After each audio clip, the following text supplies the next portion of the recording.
नमस्कार। कभी सोचा है कि सिर्फ 2 लाइनों में जिंदगी का पूरा सच कैसे सिमट सकता है? आज हम बात करेंगे कबीर की और उनकी साखियों की। ये दो लाइनें हैं ना, अपने आप में ज्ञान का एक गहरा समंदर हैं। तो चलिए साथ में इसमें एक डुबकी लगाते हैं। मैं तो तेरे पास में, बस इतना सा। सोचिए, बस ये एक लाइन, पर इसका मतलब क्या है? कौन है ये जो हमारे इतने पास है और हम उसे कहाँ कहाँ नहीं ढूंढ रहे हैं? ये लाइन है ना, एक पहेली जैसी है और इसका जवाब कबीर की पूरी फिलॉसफी को खोलकर रख देता है।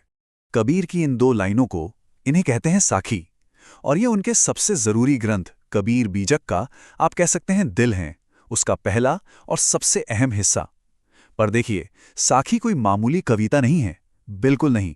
ये उससे कई कई ज्यादा गहरी चीज है। तो इस साखी शब्द आया कहां से? इसका सीधा सा मतलब है गवाही देना, मतलब किसी चीज का साक्षी होना। कबीर कोई उपदेश नहीं दे रहे थे, कोई प्रवचन नहीं, वो जज भी नहीं कर रहे थे। वो तो बस उस सच की गवाही दे रहे थे जिसे उन्होंने खुद अपने अनुभव से जाना था। बस सच को जैसा है वैसा ही सरल शब्दों में कह देना। और पता है, यही वो बात है जो साखी को इतना खास बनाती है। ये कोई लेक्चर नहीं है, कोई भाषण नहीं, ये है अनुभव की गवाही। ये किताबी ज्ञान नहीं है, ये वो सच है जिसे जिया गया है। और शायद इसीलिए आज भी, इतने सालों बाद भी, ये बातें सीधा हमारे दिल को छू जाती हैं। ठीक है, तो इस अनुभव की गवाही को और करीब से समझने के लिए एक काम करते हैं। कबीर की सबसे मशहूर साखियों में से एक को उठाते हैं और इसके हर शब्द को परत दर परत खोलकर देखते हैं कि कैसे ये हमारे अंदर की खोज का रास्ता दिखाती है। मोको कहाँ ढूंढे रे बंदे, मैं तो तेरे पास में। कहानी यहां से शुरू होती है। एक आवाज है जो इंसान से पूछ रही है, अरे मुझे कहाँ ढूंढ रहे हो? मैं तो यहीं हूं, तुम्हारे ठीक पास में। सोचिए, ये एक सीधा सवाल है, एक सीधी चुनौती। हमारी खोज की दिशा पर ही सवाल है ये। तो कबीर यहां पर ना 2 अलग-अलग तरह की खोज का फर्क बता रहे हैं। एक तरफ है बाहर की खोज, मंदिरों में, मस्जिदों में, तीर्थों में, अलग-अलग रस्मों रिवाजों में, और फिर दूसरी तरफ है अंदर की सच्चाई, वो जो हमारी हर सांस में बसी है, हमारे विश्वास में है, हमारे दिल में है। मतलब जिसे हम बाहर ढूंढ रहे हैं, वो तो असल में अंदर ही बैठा है। अब यहां एक बहुत जरूरी बात समझने की है, ध्यान से सुनिएगा। कबीर धर्म पर सवाल नहीं उठा रहे, वो हमारे धार्मिक व्यवहार पर, हमारे तौर तरीकों पर सवाल उठा रहे हैं। वो ये बिल्कुल नहीं कह रहे कि आस्था या विश्वास गलत है, नहीं। वो कह रहे हैं कि जब रस्में सिर्फ आदत बन जाती हैं, जब उनके पीछे का एहसास, वो भाव भी खत्म हो जाता है, तब वो हमें सच से और दूर ले जाती हैं। तो सवाल यह है कि इन दो लाइनों में, इन साक्ष्यों में आखिर इतनी ताकत आती कहां से है? ऐसा क्या है इनमें जो ये इतनी असरदार हैं और हमेशा के लिए याद रह जाती हैं?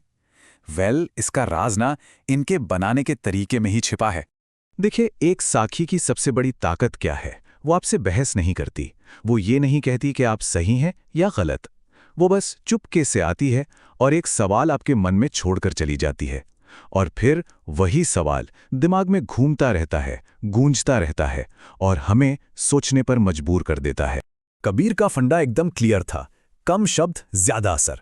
वो जानते थे कि किसी गहरे सच को समझाने के लिए लंबे चौड़े भाषण नहीं चाहिए, बस एक ऐसा विचार चाहिए जो सीधी चोट करे, और साखी ठीक वही काम करती है।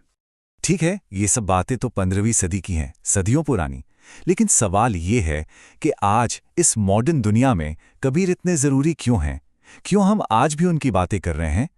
क्योंकि उनकी बातें ना आज की इस उलझी हुई दुनिया को एक आईना दिखाती हैं।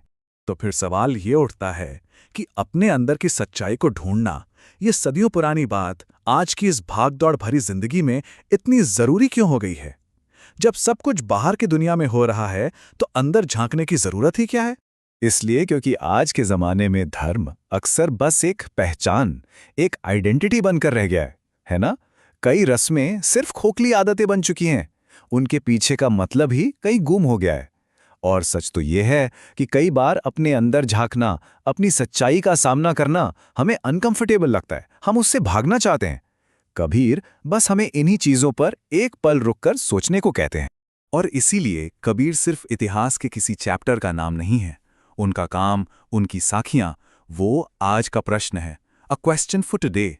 ये हमारे लिए एक चुनौती है कि हम अपनी जिंदगी को, अपने विश्वास को और अपनी इस खोज को किस नज़र से देखते हैं। इस पूरी बातचीत को खत्म करते हैं कबीर के एक और जबरदस्त साखी के साथ। वो कहते हैं, पाहन पूजे हरि मिलें तो मैं पूजू पहाड़। मतलब अगर एक छोटे से पत्थर को पूजने से भगवान मिल सकते हैं तो मैं तो फिर पूरा का पूरा पहाड़ ही क्यों ना पूज लूं।